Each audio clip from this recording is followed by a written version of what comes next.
Okay, so I'm Kira Van Dyke. My major at BYU is dance.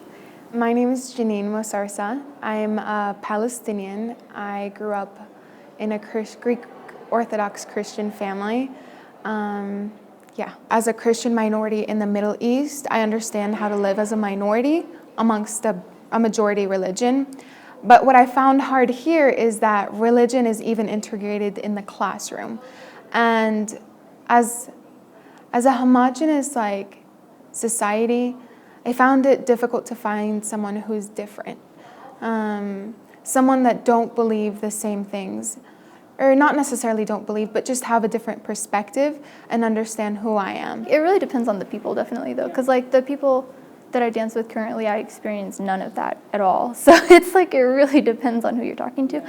But I have noticed that definitely more at BYU, I experienced that than anywhere else I've ever been. So when I say that I'm not Mormon, a lot of people backed away. A lot of people just didn't want to be friends with a non-Mormon girl who doesn't understand their church or where they're from.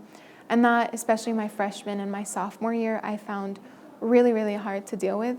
Because why? Why? Just because I'm not Mormon, you have to not include me in a lot of things.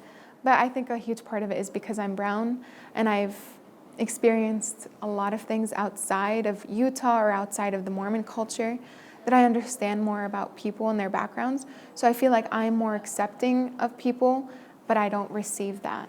And I think, and I feel it. People should claim to understand what you're going through.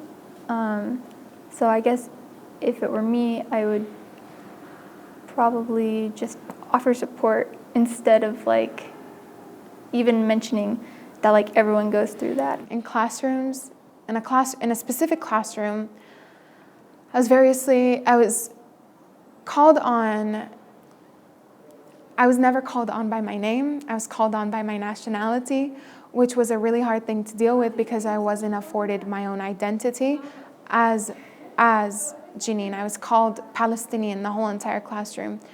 And that was something I didn't realize that was racist or that was exclusive, because I realized it towards the end when everyone else was being called Amanda, Jessica, and I was the only one being called Palestinian. What do you have to say? And that was something that I was like, okay, Janine, what you're experiencing right now is a form of racism.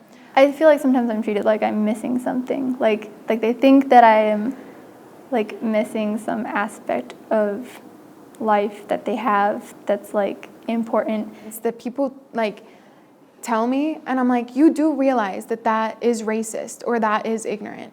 I received a comment once do you wear a hijab back home? It's hard because it's not I always assume oh, so you're not, or so you're Mormon, so you have multiple wives, right? That kind of, well, you don't, because that comment would be seen as ignorant, and so is your comment,